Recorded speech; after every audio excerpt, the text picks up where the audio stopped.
You're listening to the Sisters in Loss podcast, a faith-based grief and loss podcast for Black women, where you will hear stories of miscarriage, infant loss, stillbirth, and infertility to learn there is a testimony in tragedy. You will learn how to heal, gain clarity, find hope and peace, and turn your pain into your purpose after loss. I'm your host, Erica M. McAfee.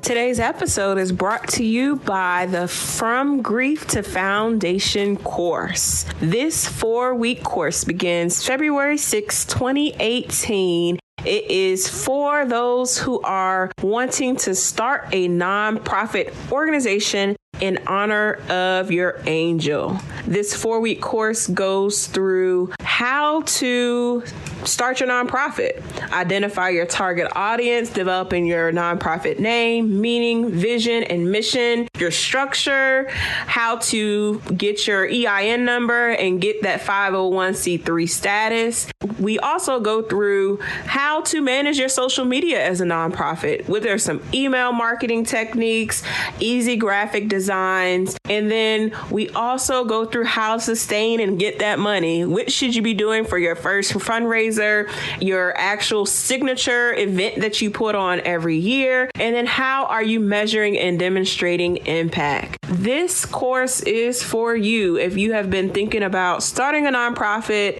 but don't know where to start, and you want some structure and some guidance on the exact steps you need to take to set the nonprofit up and to ensure that you are growing your following around your nonprofit.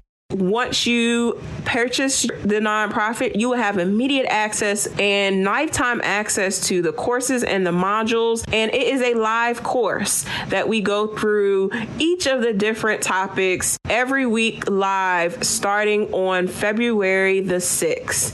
The course is $197, and if you enter with this discount code, you will save $100 on the course. So the discount code is SAVE100. So to register for the course, go to bit.ly/nonprofit course. All one word, all lowercase. That is bit.ly/nonprofitcourse.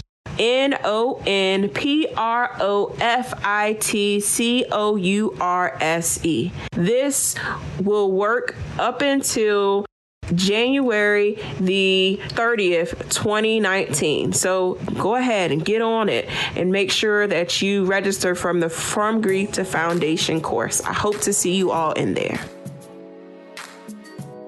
Welcome to episode 81 of the Sisters in Loss podcast. In today's episode, we have my best friend from college, Amber Smith St. Louis, on the podcast. And one thing I realized throughout this journey, the hardest part of going through a miscarriage or infertility is really not having friends who can relate to this experience. How many of you have had to distance yourself from friends, or friendships ended or shifted as a result of your loss or infertility diagnosis? Well, that was not the case for me. I have been blessed with some amazing friends who have stood by me and just was there during my losses. And now I'm doing the same for them and supporting them through their journeys as well. So when my best friend reached out and said that she wanted to share her story, I was so excited for you all to just come into a normal girl chat with us. We were sitting and chilling on a Friday night. So this is a 2-part series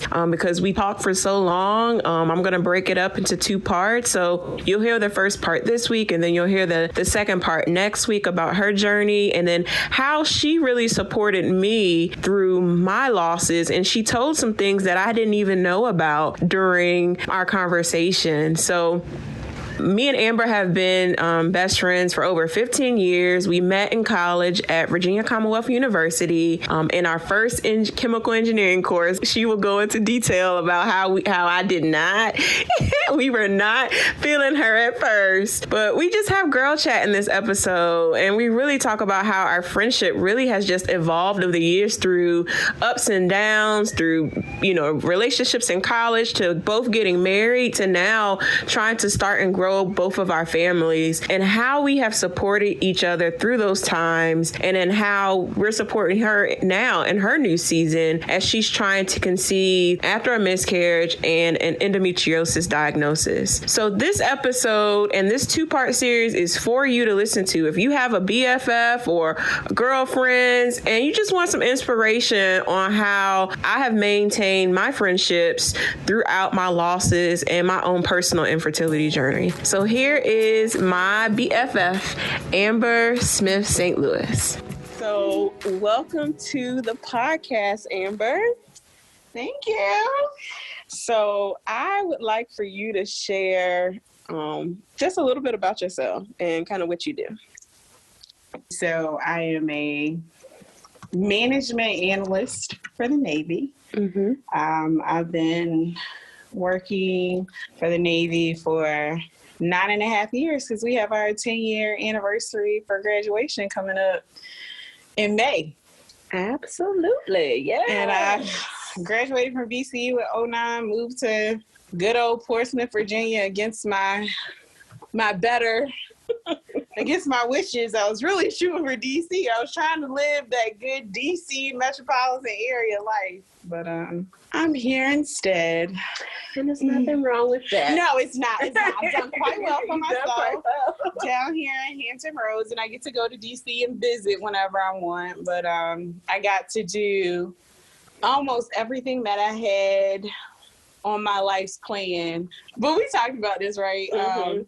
I had this plan. I don't know if I ever told you this, Rita. I had this plan for my life where from 18 to 25, I was going to be real busy, right? So I was going to graduate college, live on my own for at least 6 months, meet some dude, get married, and then have 2 kids, and then go get my PhD. And I was supposed to do all of that by 25.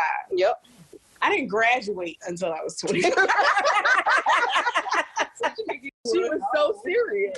I was supposed to go get my PhD and be Dr. Amber Smith right. instead of Amber Smith St. Louis. When she came to VCU, she was like, I am going to get my PhD. Yes. I'm going to be Dr. Amber Smith. Amber Smith. Yes, because you can't forget the we Y. We can't forget the Y. The Y is very important. Yes. So I didn't quite do that. But we kept the Y. The Y ahead of the plan. The Y is still present. It's on my hard hat. It's on my email signature. It's my official signature. There's a Y. No matter how long my last name is, I'm still gonna be Amber Y. Yes, yes. So Amber is my BFF, my sister from another mister. Absolutely. We have been through so much together. Oh gosh. So I really wanted to bring. She said she wanted to come on the podcast and just really share her story, and I want to talk about really just our journey and our friendship and how really post-college it has evolved as life has changed for both of us. Yeah. The good and the bad, marriage, I mean, the losses that I've had, the losses that you've experienced. So let's talk about how we met. So I transferred from Delaware State to BCU to do chemical engineering. Delaware State, they had this chemistry and chemical engineering co-op program with the University of Delaware. And so my sophomore year, I'm starting to look for the engineering classes I'm supposed to take in order for me to transfer to University of Delaware. And it's supposed to be 5 years, you get 2 degrees. 2 years at Del State, 3 years at University of Delaware, you walk away with 2 degrees, 1 in chemistry and 1 in chemical engineering. And I was on a full ride to Del State, and so I was valedictorian of my high school class.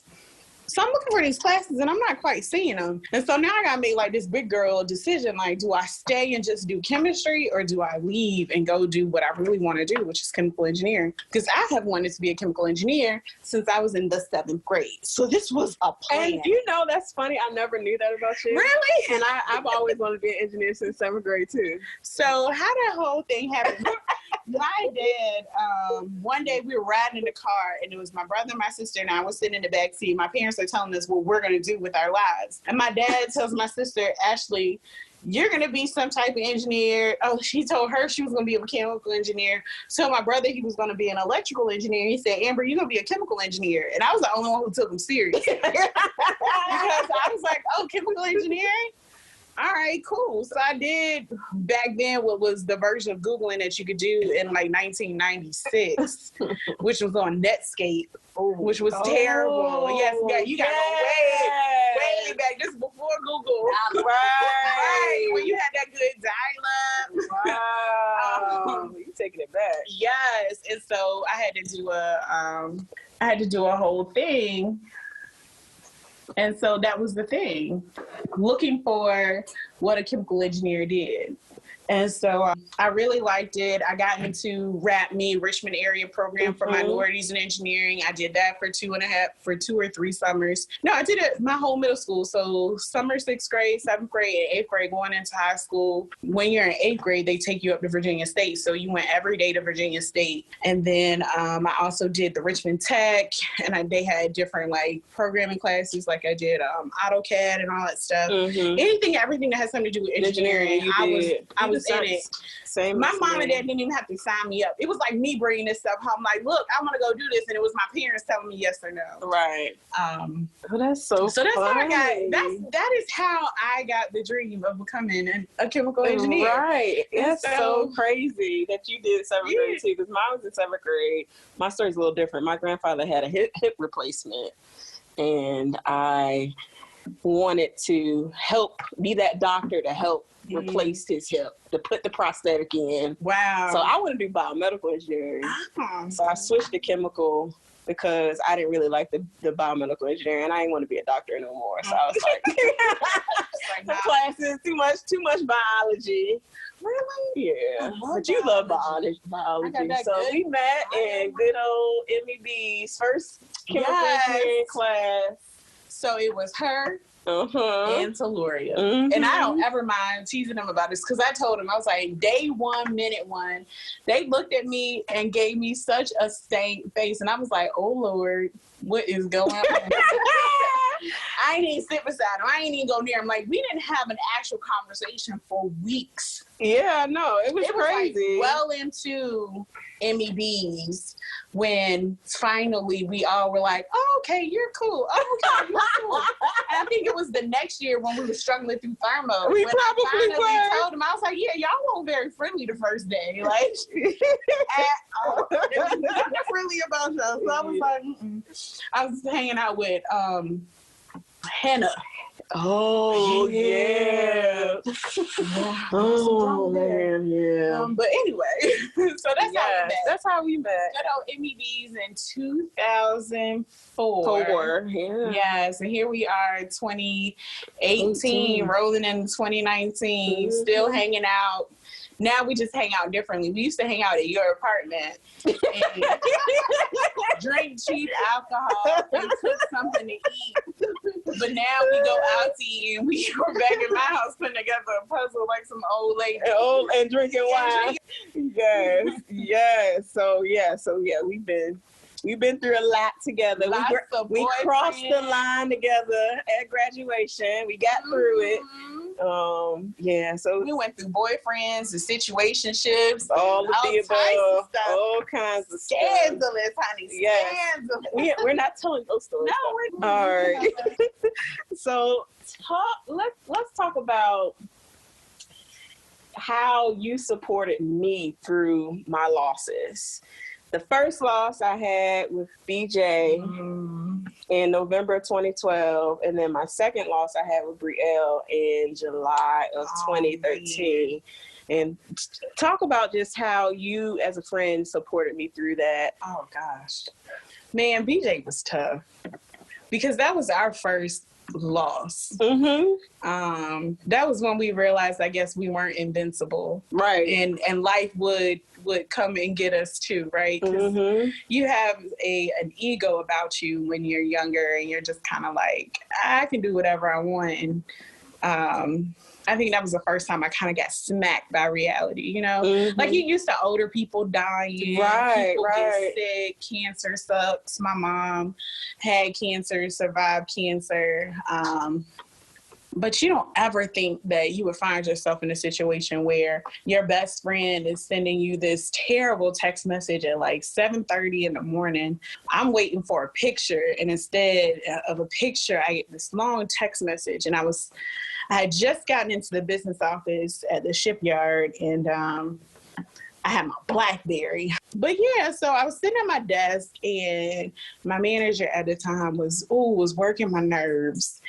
And this is like month 3 in this position, and it was very difficult to figure out how to do it. It's something that only a handful of people at the shipyard know how to do. And I'm like talking to my cube mate, because they had me hot racking. There's 2 of us in the cube. And I was like, yeah, my best friend, she had her baby. She went to labor last night. I'm just waiting on this picture. I can't wait to meet BJ. I can't wait to meet him. And I saw that text message, and I swear I didn't breathe. And she turned around and she looked at me. She was like, are you okay? And I was like, BJ died. And she was like, what? I was like, I gotta go. And I was like real frantic. I was like, I gotta go. And she's like, wait a minute, Amber, you gotta calm down. I was like, no, I have to go right now. I have to go to Charlotte. And that was all that I could think about. That's all I could see was, even though Erica had plenty of family there, I had to get there. Mm-hmm. I needed to see her face. So I went and I told my manager, I was like, look, my best friend, she just lost her baby right after birth. I have to get there. I need to be in Charlotte. And so I got to go. And the guy I was dating at the time, who I affectionately called Grandpa because he was like mad. I was like, yo, I'm going to Charlotte. And he was like, young lady, you need an oil change. We're supposed to do that this weekend. And I was like, no, I'm going to Charlotte right now. And you can either come do this oil change now, or it's not going to happen. Because he was very wanted about car maintenance. Mm-hmm. And he always did my oil changes for me. And so he ended up leaving work or something. I got the oil. He changed the oil. Well, I was ready to go to Walmart, and he did not appreciate me saying I was going to go to Walmart. And he was just like, young lady, I could tell by the tone of your voice that you were going to go regardless of what I thought. And I was like, yeah, I was. I'm going to Charlotte. I don't know what the heck all of y'all doing. Mm-hmm. I know what I'm about to do. I'm going to Charlotte. So I think I texted you to let you know I was on the road. Mm-hmm. And then I was just driving. And I hadn't driven to Charlotte. No, I did for your baby shower. Mm-hmm. We down for your baby shower. So it's my second time driving to Charlotte from Hampton Roads, and I hate 85. Have we ever talked about? I hate 85. 85 irks my nerves. I can't stand 85. So I finally get there. I went to the wrong hospital. I went all the way into downtown Charlotte, and she was way out. And so when I finally got there, her family was getting ready to leave. Everyone's leaving to go get something to eat. So it's kind of like I got there right at the right time. You did, yeah. And so the nurse was like, so they all left. Brandon left, your mom, your sister, your grandma and grandpa. Everyone rolled out the room. They were like, hi, Amber. You know, as excited as they could be to see somebody, given the situation. And all I saw was this look on Erica's face, and it just tore my whole heart up. And anytime I see that look on her face, I know something's wrong. Like, she does this thing where she, like, pokes out her lip. And it's like, and it was just like, so she was just sitting there, and I was just like, oh my God, my friend, oh my God. I didn't even know what to say or do, but luckily the nurse was like, oh, don't worry, I got you. We're going to get her up now. I was like, whoa, wait a minute. She just had a C-section. Right. We getting up. She got to get up out this bed. So the nurse took advantage of the fact that nobody was in the room, and we had to two-step it to the bathroom. And when two-step, I mean, we were literally moving 2 inches a step. Yes. And so the nurse was holding Erica on one side and me on the other. And then we get into the bathroom, and Erica has to sit down. She's like, okay, well, you got to rinse. Now, I'm telling you, there's a lot of stuff that they do not tell you about having a kid. And this was one of them situations when I was like, nah, dog, nah. It's a no for me, dog. It's a no. In my best Randy imitation, that'll be a no for me, dog. So I had to hand her this little squeezy bottle. And Erica had, she had to rinse because there was a lot of dried fluid around her lady parts. And so I had to help her. And I was like, oh, God. was like, you know what? You can't ever tell me no. And you can't ever get mad at me because I know you way too well. Yes. We fit intimately. And not in a sexual way. Homie. Like, woo, man. If I didn't know enough about you from college, I certainly know enough right now. Right. And so we inched our way back to her bed, and Erica, because I'm the type of person in this situation, I'm here for comic relief. I'm bringing the comedy until you're ready to talk to me. And if we never talked about it, I would have been fine with it. I know some people, and that irks me when something bad happens. Well, let's talk about it. Well, like, no, I want to talk about something else. Man, let me process.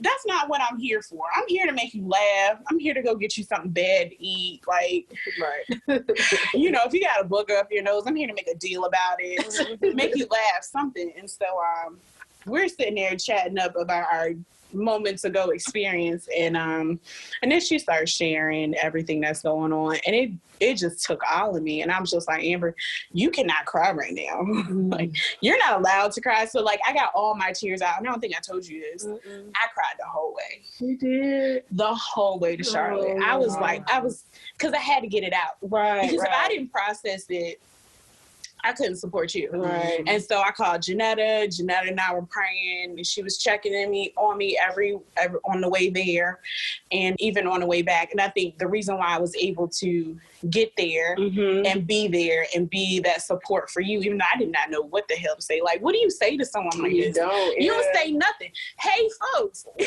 don't have anything to say. It's okay to not say anything. You could just be there. And just being there was just enough. And I think that is the one thing that I remember out of all of that, because I think you, in those situations, you black out. Like, you completely black out.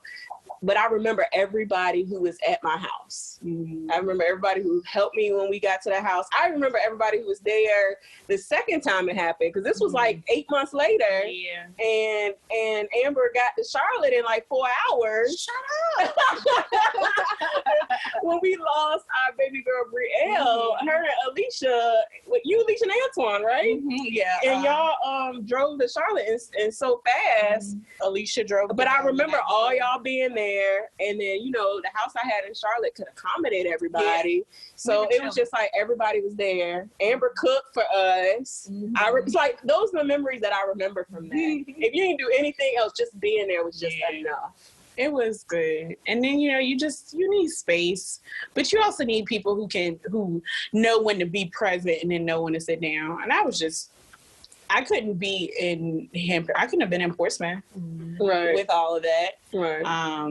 One thing I remember you saying when you came in the house after BJ, you were like, I'm glad to be home.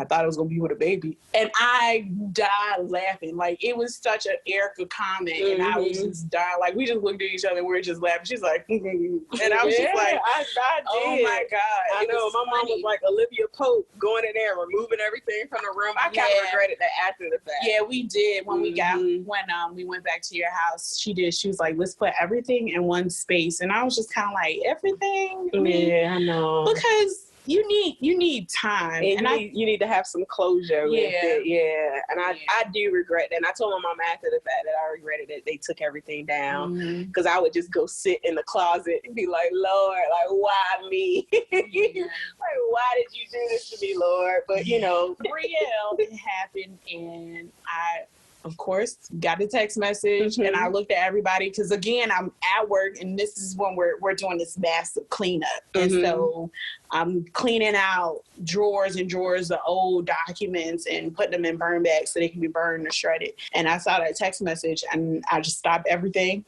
I was like, I gotta go. My best friend just lost her baby. I gotta go to Charlotte. And they were like, wait, the same one? I was like, yup. I gotta go. No one asked me any questions. They were just like, all right, we got it. Because they already knew, like, something happened. I'm out. Like, bye. My aunt, she had a medical emergency earlier this year. I gotta go. I'll see y'all when I get back. We can talk about it later, but for right now, I have some driving to do. But so I was ready to drive me on that day, but it was later in the day. It was.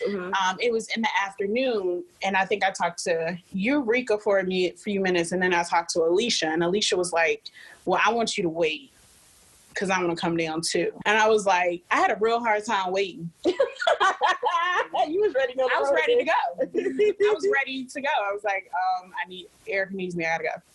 And so I waited, which was probably good because it was later in the day. I was tired and I would have been a mess by the time I got to Charlotte. Mm-hmm. And I didn't have that time yet to process it. Again, I think that's very important.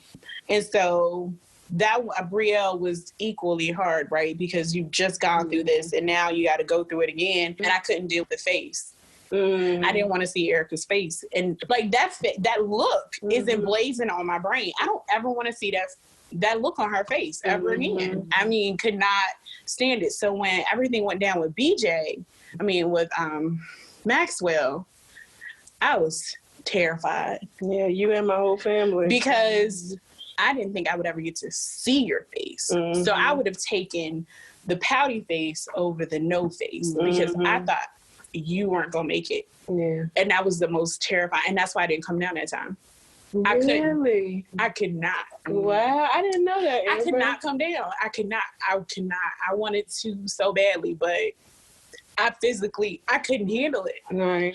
Because it was too close to death for me. And I knew I couldn't support you in the same way. So I stayed because it was going to be too hard. Because when they were talking about everything that you had to go through, that you had lost a lot of blood, that they put you in an induced coma or whatever, that Maxwell was in the NICU and that he went so long without oxygen and a traumatic, I didn't have it. I literally could not. And because I could not, I did not. And I was just like, I'm gonna have to pray for her here because she doesn't need any more people crying with her. She needs someone there who can do. But you did eventually come home with your baby. You did. I did. Thank God. By the grace of God, I did. I mean, and now we're here on this interview. Yes, and you woke up and you came home, and then I was like, look, I'll be your surrogate. I got you, girl. Yeah, you did. I will do that for you. She did. And I was like, but you gotta have your own kids yes, first. And that was the deal. I need to have my own kid first. I was only accepting the kid, not kids. It was only kid. It was singular. Right, exactly. And I was like, my only rule would be Brandon can't rub my belly. That would just been too much. So I guess you fast forward to my turn to deal with loss. Yes, let's talk about your loss and your experience. So got married February 25th, 2017. And I always said I would know that this is the man I'm supposed to marry when I finally come up off of this no kids rule, right? Because I was always like hashtag team no kids. I'm not doing it. My parents did a very good job of making sure that I was not interested in losing my freedom. When I was a kid, my parents, I loved to play with babies and I would love to babysit. And so if anytime one of my parents' friends needed a babysitter, I'd be like, well, I'm going to babysit the baby. I'll go watch the baby. And so I'll be over there lightning fast. Middle school hit. I got my own life now. I got things to do. I'm not trying to babysit. I'm trying to do stuff. I'm trying to be out. High school, I'm trying to have fun. My parents were like, no, ma'am. I know you want to go to that football game, but the Browns need you to babysit. You was the neighborhood babysitter. Yes. Reluctant. Put reluctant in front of it. Reluctant neighborhood babysitter. Because by now it's like, I'm older. I don't want to just be sitting around playing with this baby. Like, babies are cute. But by this time, my friends are having kids. And so they're not getting to go out and have fun. And, you know, for me, college was, you think back to 7th grade. Okay, 7th grade, college. Baby and college and fun don't go together. That's work.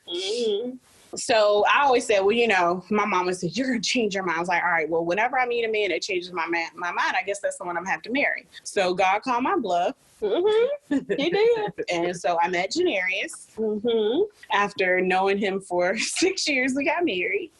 And I knew that was the one. And I was always at risk for endometriosis. I guess we have to talk about the endometriosis. Yes, let's talk about that because most Black women have endometriosis or some form of like fibroids. So let's talk about endometriosis. In 2013. In 2013, this is a few months before Janaris moved in, I had the worst pain ever. It literally felt like someone was ripping me apart from the inside. And I never felt that before. I went to patient first. Patient first was like, we don't know what's wrong with you, but we can tell that you are in extreme pain. And they were like, you need to go to the hospital right now. And I was like, well, I gotta go walk my dog first because Murph's not gonna pee all over my house. They're like, ma'am, do you want us to call the ambulance? And as an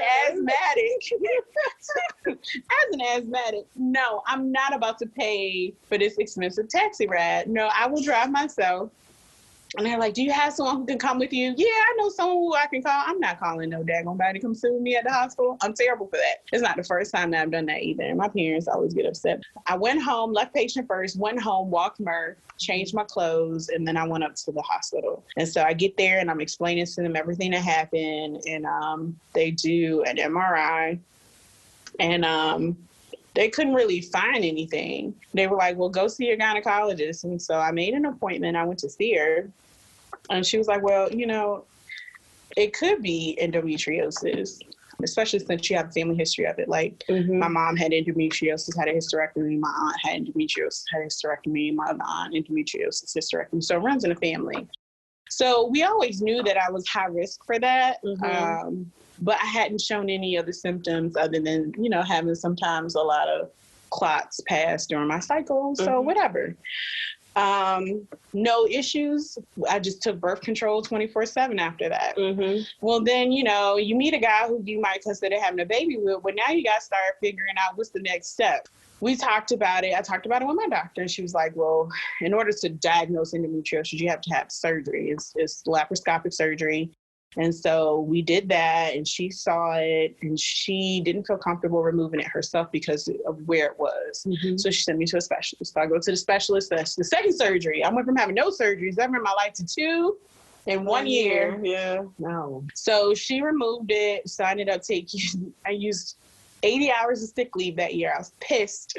Because you know how precious sick hours are when you work for the government. You get 4 per paycheck, so use them wisely. So you get 1 day a month of sick leave, and you never get any more. Unlike with annual leave, where after 3 years you get 6, and at 15, which I'm 5 whole years away from, you get 8. You get more, yeah. You get 4 hours, no matter where you are in your government service. So you're not really trying to spend 80 hours of leave. So we do that. Yay, you have endometriosis. So let's just do 24/7 birth control, and you just won't have cycles. Let me tell you how that's the best ever in life. Why? Because I never had to worry about buying a tampon, a pad, making sure I had to change anything. I didn't have any cramps. I didn't worry about having to keep pain meds on me. That was from 2015 to this latter half of 2018. Your girl was chilling. She was not worried about a thing. I took that pill every single day faithfully because I knew if I didn't miss the pill, that I would be hurting. But we get married, so we're like, all right, we're going to start trying for a kid after the honeymoon, of course. And we went to lovely St. Lucia, which is beautiful, and I love very much. But Zika was a thing, so we knew we had to wait a little bit after. And my husband's active duty, so he's in and out of the out of port. So he's not at home right now. He's actually out to sea right now. So that's another challenge with getting pregnant, right? Because you actually have to be in the same city, like in the same house. Right. Hell, on the same continent would be nice. Right. Very nice. So endometriosis, and we'll get back to it. So let's get back to getting pregnant. So get off birth control, and April 15th, tax day, 2018. I was doing a rotation in DC. So I was up there for 3 months, and who would have thought we would get pregnant at that time? Like, we only saw each other on the weekend. How we managed to make a whole baby, I don't even understand, but we did. And that Saturday, we went to see DC United play, and we were walking around Annapolis and stuff, and I'm drinking wine and having me a good old time. Sunday, I was like, yo, my cycle is 2 days late. And at this point, my cycle was on it. Like, I've been tracking it for a while. Like, yeah, this is interesting that it's not here yet. So I take a pregnancy test because I had an ovulation kit. Because me and Rika, we talked about this, the whole ovulation kit thingy. So we both got the exact same one, too. And I peed on, I used a little test, and I was like, oh, shoot. You could exchange the shoot for the other S word. Because I couldn't believe it. I was like, oh my God, no, for real. And so I go out, and Janarius is sick, and he's laying in the bed. So I go, and I'm like, look, babe, look. And he's like, I've never seen that test before. I don't believe you until you give me something, a brand. He needed me to give him a brand name. It's the same. It's the same thing, but he was not believing it. So I'm like, word.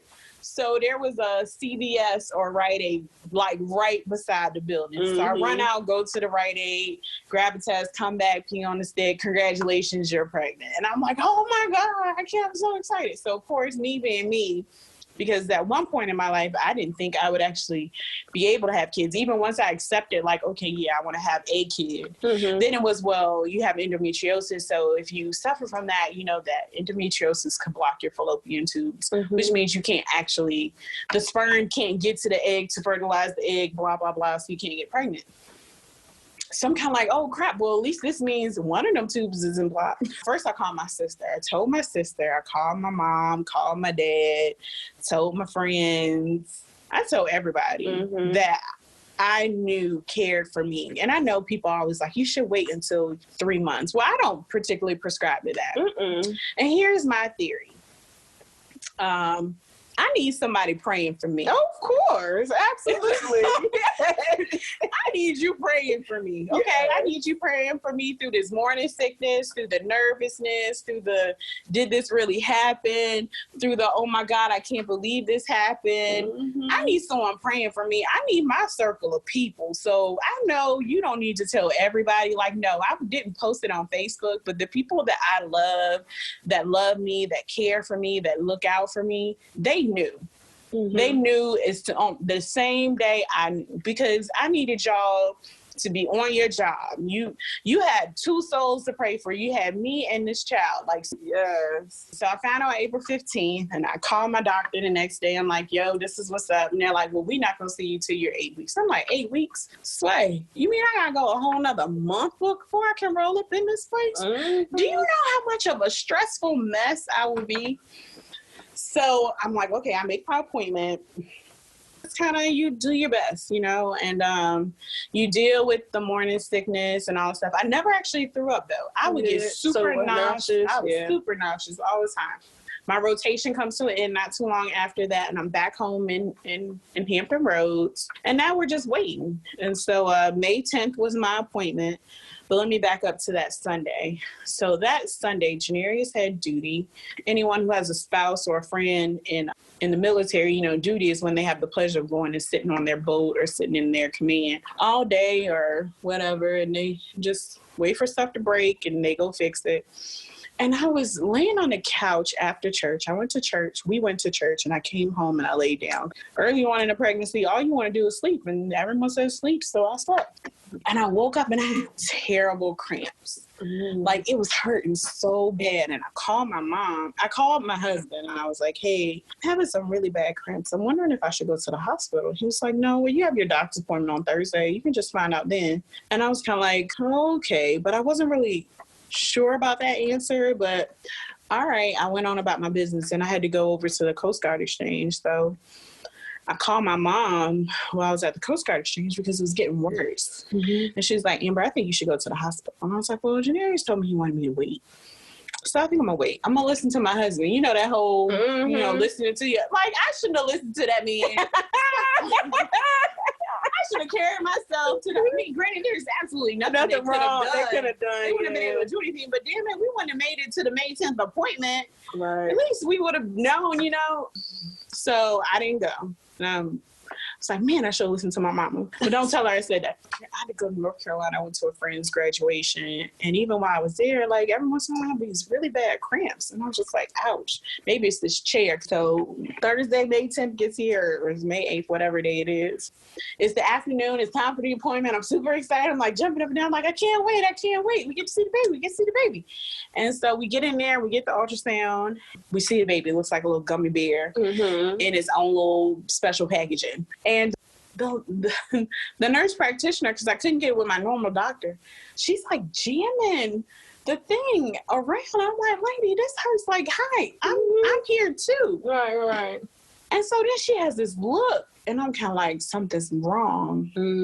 And so she's like, I can't find a heartbeat. She's like, I'm sorry, I can't find a heartbeat. She told you? Yeah. They're not supposed to do that. No, it's the nurse practitioner. Oh, it's the nurse practitioner. Oh, okay. Not the tech. Okay.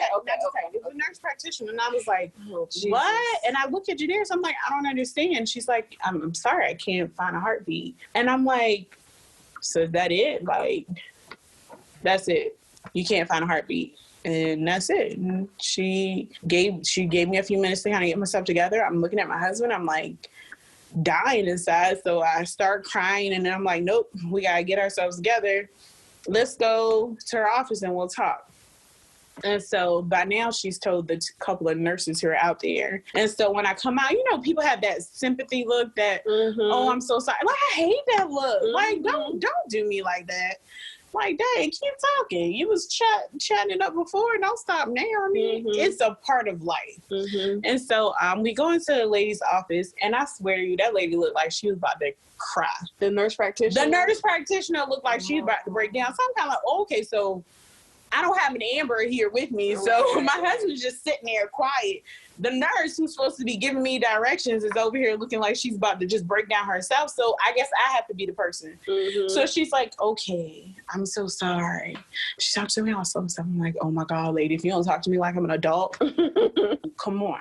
So she's like, I'm so sorry. So we have options. And so she gave me 3 options. She said I had a miscarriage, which means the baby had stopped growing. They did send me to the tech so they could measure and see how they did measure it. Okay.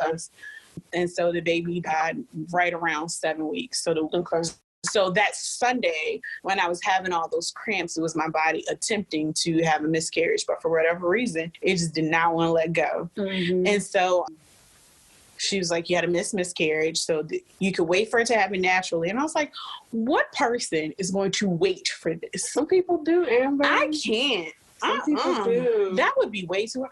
Could you imagine me? No, I can't imagine going through that. But some people do. I could not. I knew that. Or some people, it happens, and then you see all this blood coming out, and you're like, oh my God, what happened? Yes, but I would rather, if it, but I'm not going to knowingly wait. And so I got you. That's what she was saying. I got you. You could wait knowingly that you know that the baby's not growing anymore. And I'm just kind of like, so I'll be kind of pregnant, like what is this, pseudo pregnancy, where your baby has gone on and you're just walking around with. No, I just feel like that's not smart. That didn't seem like a mentally healthy option for me. So I knew I wasn't going to do that. And then she offered me the pills to kind of force my body to do what it hadn't yet come to terms to do, or the procedure. So, you think back to that one time where I had 2 procedures in 1 year. Amber is # not doing it. And then also I had just had foot surgery where I couldn't walk on my foot. Yes, I remember, yeah. In December of 2017, I had foot surgery. And I spent like 3 weeks not even able to walk. So no, baby, Amber's not doing any more anesthesia, because when you do anesthesia, everything slows down, including everything. The poop cycle slows. And so I don't like difficult poops. Look, we giving it to y'all raw on this episode. No. I'm not doing that. So I was like, no, let's go with the pill. And so we decided to go with the pill because it seemed like it was the easiest thing to do. I could do it at home when I was ready. Me being an engineer. All right, let's make a plan. She's looking at me. She's like, and you can go home and think about it. I was like, no, I'm going to do the pill. And she was like, oh, so that's it?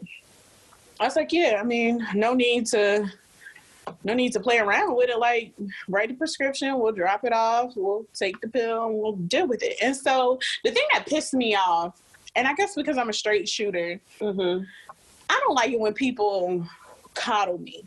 So she says, well, you'll take the pill 12, and then, you know, like you take the next one 12 hours later, and at some point your body will do what it needs to do, and you'll pass some tissue. And so I'm kind of like, tissue? What tissue? Like, tissue? It's not clicking. You know what I'm saying? It hadn't clicked for me, because here's the thing that I realized after if you get pregnant, after going through this, if you get pregnant, no matter if you deliver at 4 weeks, 34 weeks, or 40 weeks, if you are pregnant, you are going to deliver. Yes, you are delivering a baby. The baby has to come out. Yes, it does. It can't stay. No.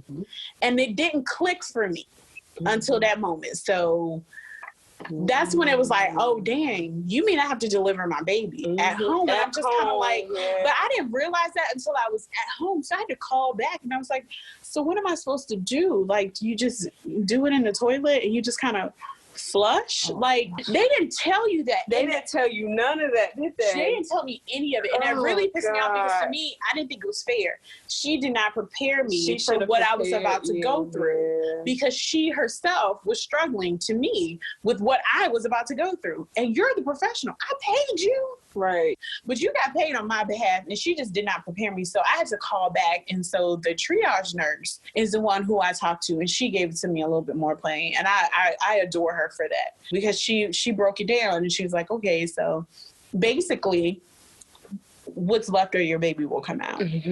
And she said some people, you know, like, because when I asked, like, what do you do with it? I'm thinking about the help. She's like burying her babies in the ground and putting a rose bush, but I live in a condo. I don't have anywhere to bury the baby. So, like, do people bury it? Do they just fly? Like, what do you do? What do you do? You're right. I mean, because I would have been haunted for forever. We wouldn't have been able to stay here. Right. If every time I went to use the bathroom, I thought about the fact that I flushed my baby down the toilet. Girl, when you put it in that perspective, that's too much. That's too much. So that's the part that really made me mad, because I just felt like she did not prepare me. And if I had left that office a little bit more prepared, I think I would have been able to handle it better. So we made a plan. We had a ball to go to the next day, because this is a Thursday, and Friday we had to go to this ball. Well, not ball, but a CCTI dinner. And it was my first time going to one, and I was kind of like, well, does it make sense to miss the ball? Okay. We can still do that, because life does have to go on. And so we decided, because my daughter was coming over, I have a daughter via my husband's first marriage. Since she was coming over for that weekend, I was like, well, I don't want to take it during the day, because they're telling me it's going to be painful, because when they give you the pills, they also give you pain meds, some pretty strong meds, because the cramps are pretty bad. Because again, you're delivering, your contractions. Like, oh, okay, cool. So I was like, well, we'll do it after we pick her up. That way we can deal with whatever is going on through the night. And so she won't see me in distress. Because now I still have to be in mommy mode, because I have to parent her. And if she doesn't see me feeling well, she will now not feel well. So I need to manage her as well. So I'm like, okay, we will, we'll do it through the night, because then you can just tell her I don't feel good, but we're through the worst of it. Because I just didn't want her to see me upset. I didn't want her to see me crying, because we didn't tell her yet. Right. And I knew if we had told her, she would have been really hurt. Really upset, yeah. And I didn't want that for her. She had SOLs coming up. And I know that, so it's very interesting. Some people say, you know, you should tell your kids because it's a natural part of life. But in this situation, I don't think either one of us were in a place to really answer her questions. So we couldn't tell her, because we couldn't walk her through all of it. Right. So we couldn't handle the consequences of telling her. So therefore we did not. or at least I couldn't. And so we get home from the law. We have great time. We take really cute pictures. We all dressed up and stuff, you know. And one of my friends from the Spouses Association, she knew because I texted her. I was like, you know, so unfortunately, we've had a miscarriage. I just copy and pasted that same text 18 times. And I just kind of left it at that. I was like, I don't feel like talking to y'all no more. Bye. I just put my phone down. And so she knew, and she was like, oh, well, Amber, I'm so sorry. But, you know, I dealt with this too. And I was like, oh, okay. She had her first child, and then in between her first and second child, she too had a miscarriage. So I'm kind of like, wow, people don't talk about this part. Mm-hmm. She was like, if you need anything, let me know. And I was like, okay, thank you. And so we went home, we got Ladybug, went home, and took the pills. Mm-hmm. I was in the worst pain. Mm-hmm. And I took one of the pain meds. They say take 1 to 2 every 4 to 6 hours as needed for pain. Mm-hmm. So I think I took like half of one because, you know, I listen to NPR. I'm a fan of NPR. But, you know, every week they have an article about opioid addiction. They do, yeah. And I refuse to be the next person addicted to opioids. Mm-hmm. So I'm taking like half of a pain med. And I'm like, it's like 3 o'clock in the morning and I wake up and I'm just in pain. I'm just like shivering in pain. I'm moaning in pain, groaning in pain. I'm just like, oh my God, this is terrible. And so I stay in the bed for a little while. Pain goes away for a little bit. And we're living our life. And I'm doing the best I can throughout the day, Saturday, considering everything that's going on. But I'm not really seeing any products of conception, which is the actual word that she should have been using instead of tissue. Mm-hmm. I'm not really seeing anything going on. It's not a lot of heavy flow. So the next day, cramps come back pretty bad, like really, really bad. So I call the 24-hour line and they're like, okay, we'll come in and see the doctor first thing Monday. So I go in, I see the doctor first thing Monday. And this is what killed me, right? She does another ultrasound and there you see the baby. And instead of that big round sac and a little gummy bear in it, it's flat.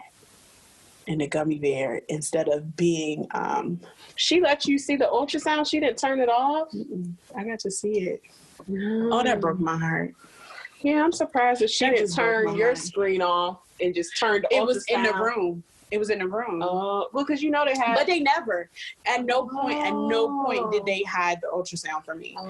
From me. So I got to see everything. And so it was so hard. It was like, because when we first saw it, the little gummy bear was like standing up. It was like a gingerbread cookie facing you, you know? Mm-hmm. And then this time it was like on its back.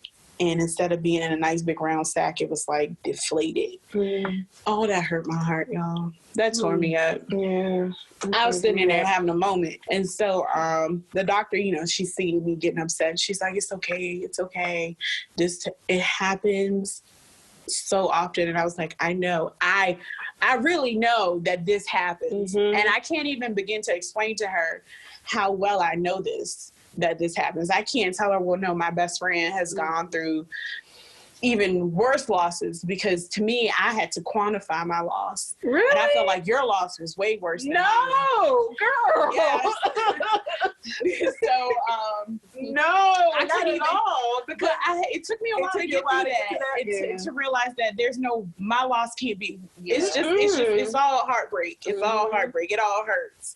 So she was telling me how she had experienced 2 miscarriages as well. So she knew exactly what I was going through. And that's probably how hard for her to process and tell you. This is different. Oh, this is a different person? I've not seen that lady since. Okay. You don't get to not tell me the truth and then think I'm going to come back to you. So this is a completely different person. No, so that was the nurse practitioner. Right. This is the doctor. Okay, you talked to the doctor. This is a doctor. I got you. So my gynecologist office, she has 3 doctors, a nurse practitioner, and some other people. Mm-hmm. So by the time this whole experience was over, I saw everybody. Everybody got to look at my chart. So she's like, I think at this point, what we need to do, since you've already done a round of the pills, we're going to have the procedure. And I started crying. I was like, no, I don't want to have a procedure because I don't want to have a hard time with it. I don't want to do that. And so I'm crying, and I can't even tell this lady why I'm crying. I'm crying because then I'm not going to be able to pooping for days and I don't like it. And so this is Monday, so Wednesday we had the procedure. And mind you, through all of this, I'm still going to work. Yes, you are. I was still going to work. Yes, Amber, that's so crazy. I went to work on Monday after that doctor's appointment. I was in pain the whole day. You know, people would come and ask me questions and I would tell them to come back. I can't talk to you yet. I'm in so much pain. And then I went to work on Tuesday. I didn't go to work on Wednesday because the procedure was scheduled for first thing Wednesday morning. Right. Janarius is a little snitch too. Snitches get stitches, right? So, you know, you can't eat after midnight. Well, technically, you're not supposed to eat 12 hours before the surgery, right? So I did not eat 12 hours before. I ate 12 and a half hours before. And so when the nurse asked me, well, have you eaten anything? I was like, no. And Janarius was like, you had pizza at 1 o'clock in the morning. And I was like, for real? For real? Snitches get stitches. That's what you doing now, Janarius? I was so done with him. I was like, I'm going to kill you later. Don't worry. Like, I know where you live. I know where you sleep. Right. I know what you like to eat. This cake going to have some stuff in it. Right. I was so done with my husband that day. I was done with him. I cannot believe he told the nurse on me, like snitched on me. So, you know, so this is what was crazy. They swapped out doctors on me. So the lady for the procedure? For the procedure. Oh. So the doctor that I saw was not my normal doctor. Mm-hmm. She's still a very good doctor at the practice. She wasn't my normal doctor. My normal doctor was on vacation. Okay. So she was not there. Mm-hmm. And so there are 3 doctors. So this next doctor, she was already prepared to go have another surgery. And I guess I was the previous physician's only surgery that day. So they swapped out. Mm-hmm.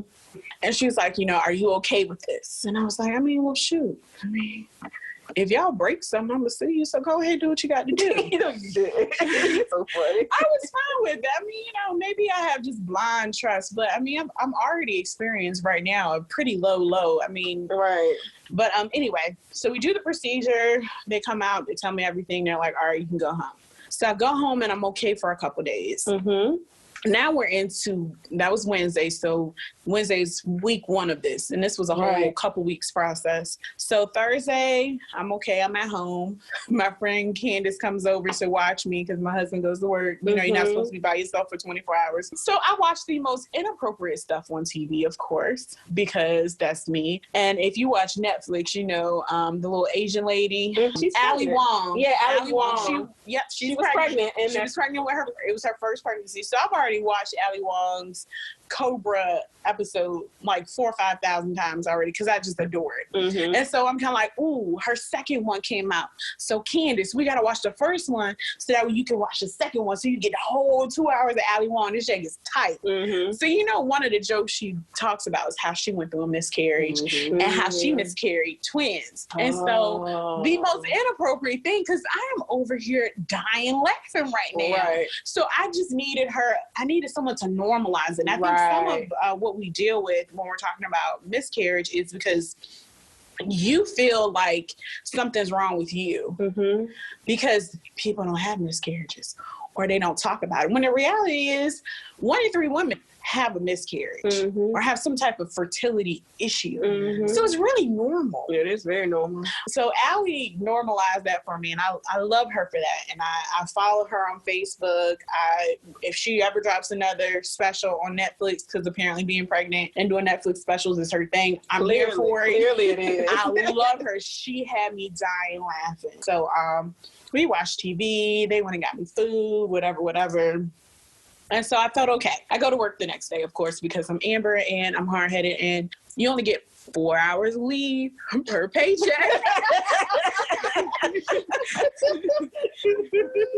So we can't just be wasting that, okay? I'm going to work. And so the pain comes back. So I'm back at work, but I'm back at work and I'm in pain. And I'm kind of like, well, you know, we just had a procedure, so we got to give it some time. But there's no discharge. And so by now there should be some discharge. There's not really anything happening. There's a ton of pain, but not a whole lot happening. And so the weekend comes and I'm still in pain. And I remember when I finally gave up on being in that much pain was, again, Sunday night. I couldn't take it. I was doubled over in pain. They told me I should be able to do all this with just ibuprofen. Ibuprofen after the procedure, and you should be okay. Mm-hmm. I was taking the pain meds they gave me before because I was in that much pain, and it still wasn't working. And remember, she listens to NPR all the time. She's not going to be the next meth head because she got addicted to opiates while she was going through a miscarriage. Half a pill. Because I just refuse to use them or use a lot of them because I'm just terrified. I just don't want that. And so I'm in pain. And so I call. And so the doctor who did the surgery, she calls. Mm-hmm. She calls me back, I guess, because she was familiar. I was like, look, I'm in so much pain. I can't stand it. So she's like, okay, well, get in to make an appointment to come see us tomorrow. Mm-hmm. So I call and I go in. So now we're into week two of this. Mm-hmm. I call, I go in, and now I'm seeing my regular doctor. Okay. And I love her because she gives it to me straight. So she's like, wow, we're having some issues, aren't we? And I was like, yeah. She's like, so you just decided you're going to be the interesting case for me. I was like, yep.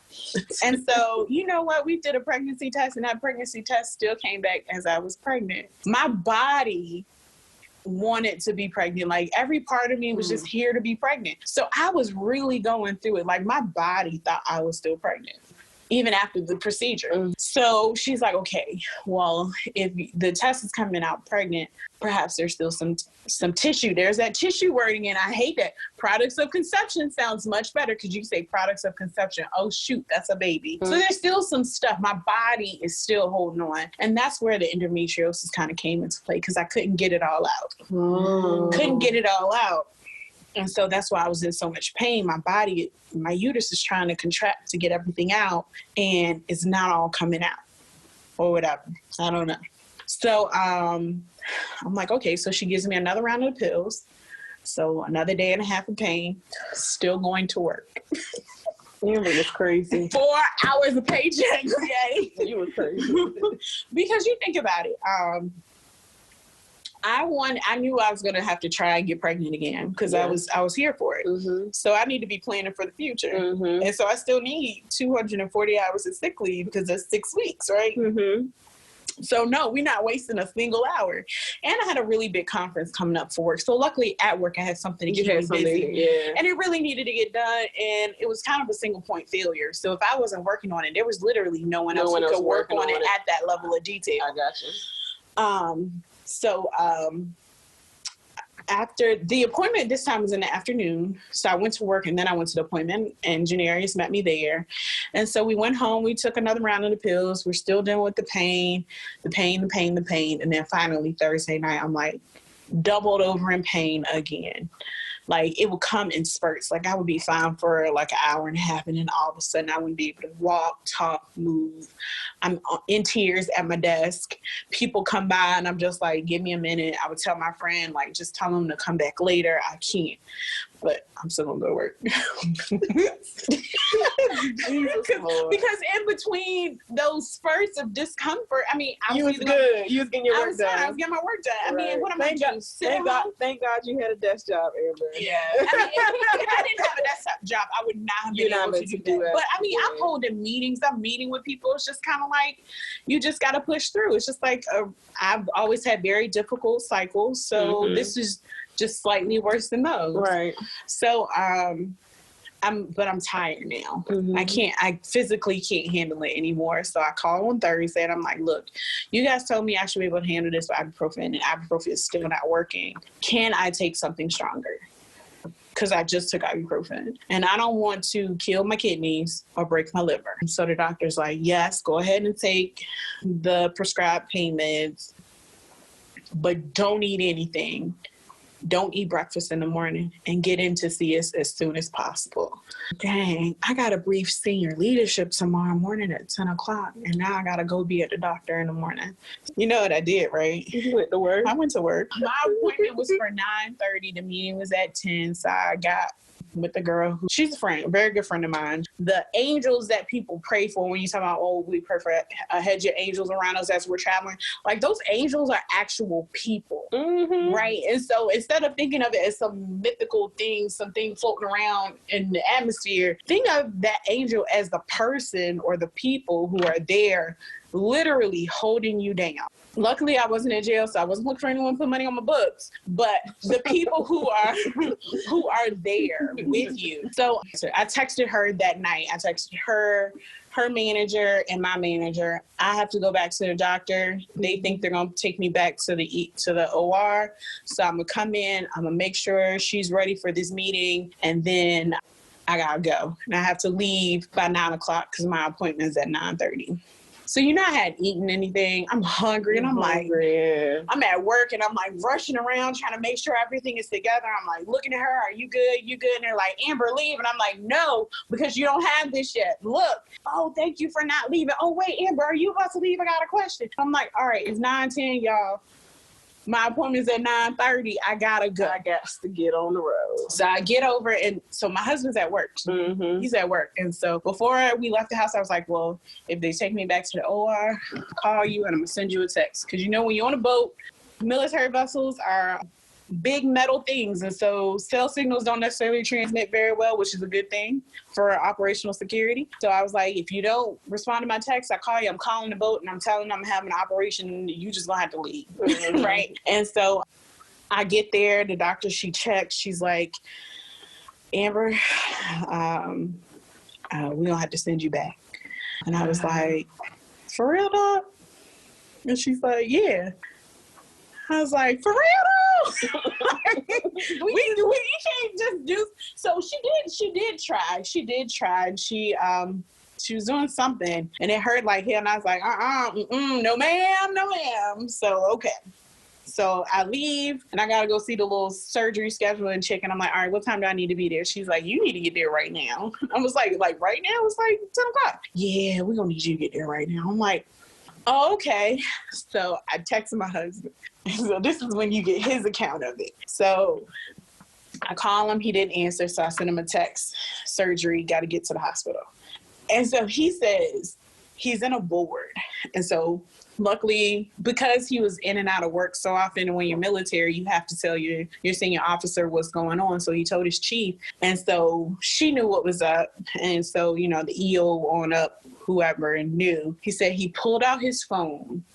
His eyes got super big. And she looked at him and said, leave. Just leave.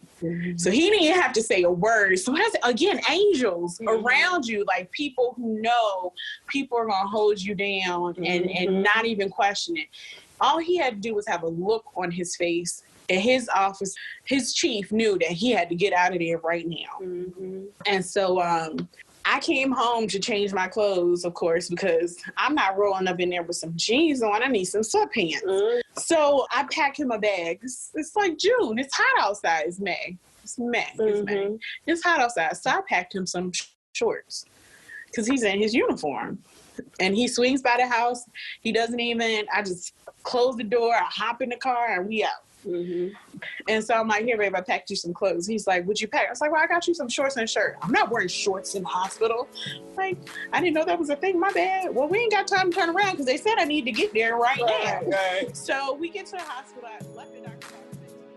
Thank you so much for listening to today's episode. I pray that this show was inspirational and a blessing to you. For show notes, visit ericamcafee.com/podcast. Please join us in our offline discussions in our private Facebook group by going to sistersinloss.com. If you're listening in Apple Podcasts, please rate and subscribe to us and leave us a 5-star review. I pray that you all have a blessed week. Keep the faith, and I'll talk to you next Wednesday.